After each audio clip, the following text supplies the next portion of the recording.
మనది ప్రపంచంలోనే 4వ అతిపెద్ద ఎకానమీ అని మీసాలు మెలేసి తొడలు కొట్టడం ఒక పెద్ద బూతు. మన అసలు స్థానం ప్రపంచంలో 142.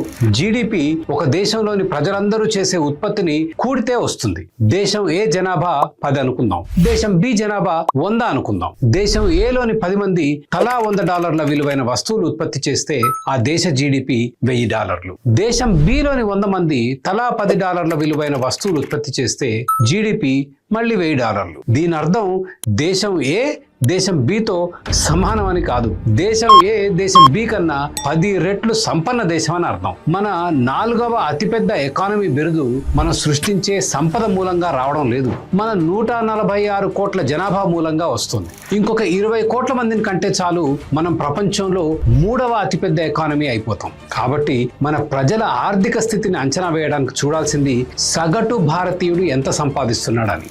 సగటు జీడిపి ప్రకారం భారతదేశం ప్రపంచంలో 4వ స్థానంలో లేదు, 142వ స్థానంలో ఉంది. 7వ శతాబ్దం నుంచి 18వ శతాబ్దం మధ్యలో భారత ఉపఖండం కొన్ని వందల సంవత్సరాల పాటు ప్రపంచంలోనే అత్యంత సంపన్న దేశం. ఈ రోజు ప్రపంచ జీడిపిలో అమెరికా భాగం 26%. ఆ రోజుల్లో భారత ఉపఖండం జీడిపి ఎంతో తెలుసా? గ్లోబల్ జీడిపిలో మన వాటా అప్పట్లో దాదాపు 25%. అంటే కొన్ని వందల సంవత్సరాల పాటు ప్రపంచం చేసే ఉత్పత్తిలో మన వాటా 25%. మరి ఈ రోజు ఇట్లా ఎందుకు పతనమైపోయాం?